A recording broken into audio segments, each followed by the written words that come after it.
Guru Nanak was traveling by foot, walking from village to village, offering his teachings to people. A very compassionate and courageous man, both ways, and quite… we like him because he's not one of those all the time smiling, gentle saints. He knows when to be hard, when to be soft. Real thing.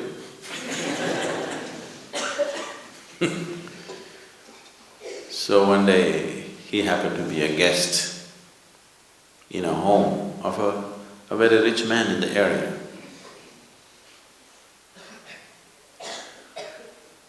So when he was a guest in this house for a few days. When he is leaving, he gave this man a needle, a sewing needle. He gave this needle and said, "You keep this with you. Sometime when you see me, you can give it back to me. Till then, please keep it with you." A needle, not a golden one, just a simple needle. That man took it and kept it with him. Then after the Guru left, he told his wife, "The Guru gave me a needle and I'm supposed to keep it in safekeeping and give it to him later." The wife, who was little wiser than him, usually they think they are, said, "You fool, why did you take a needle from a Guru? If you take something from a man like him, and suppose he's an old man and if he dies and you don't get to give back this needle, what will you do? You will be in debt forever. Taking a needle from a Guru, why did you take it? You should not receive anything from a man like him. What we offer is fine, never take anything from a man like him. And if he dies and goes away, you can't carry this needle to heaven and give it there. It is not possible to take the needle to heaven and return it there. So you will be in debt forever and ever and ever, and you will not be able to wash off that one karma, and it may mean 1,000 lifetimes. This is not a good thing. Just somehow find him and return it to him immediately." So the man started trekking behind the Guru. The Guru walks fast. But slowly, after a couple of months, the man caught up as to where he is. And then he said, "Oh my Guru, I don't want to carry this needle with me because just in case you're an old man, if you die, and I will be left in debt forever. And I know I cannot carry this needle to heaven and return it to you there." So, Guru Nanak said, "So you know that you can't carry this needle to heaven. You know that, right?"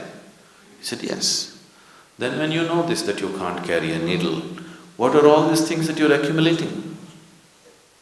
You will not be able to carry any of that. If you can't carry a needle, definitely you can't carry anything else." Then the man got the message. He fell at his feet and he went back home, sold everything that he can sell, just kept what is needed for his family, for him and his family. And the rest, because the whole society was poverty-stricken, so he went about building whatever was needed for the well-being of the people around. All these days, people were living in poverty, he was going on accumulating. The world is a limited space. This planet is a limited resource. If each individual goes about accumulating endlessly, all that can happen is strife, all that can happen is pain. Unless every individual somewhere fixes it within himself, okay, this is my deal, beyond this I will not go.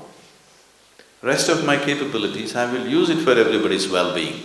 If does not come in a human being, he is a disaster to himself and to the world.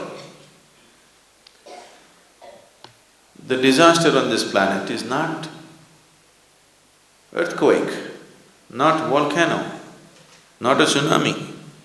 The true disaster is human ignorance. This is the only disaster. Ignorance is the only disaster. Enlightenment is the only solution. There's really no other solution, please see. So, spiritual process, if it has to become alive, this is not about renunciation. This is just about living sensibly. Wrong words have been put by external scholars. There is no such word as renunciation in any of the Indian languages, if you don't know this. Yes? There is no such word as renunciation in Sanskrit language. It is the outside scholars who come and say, oh, this man has renounced. No, he's embraced the whole universe and you think he's renounced. That is your understanding, because you cannot think of life without possessing this one part of the planet is mine, without that you cannot live. Somebody has embraced the whole universe, so he did not think he has to gather it because all the stars belong to him. The whole galaxy belongs to him. He did not think it is necessary for him to gather something and keep it in his bag or in his bank. It did not arise, it did not occur to him. This is not renunciation. So understanding life from an inner perspective, not from an objective sense, because objectively whatever you perceive is only good enough for survival. You need a subjective perception of life.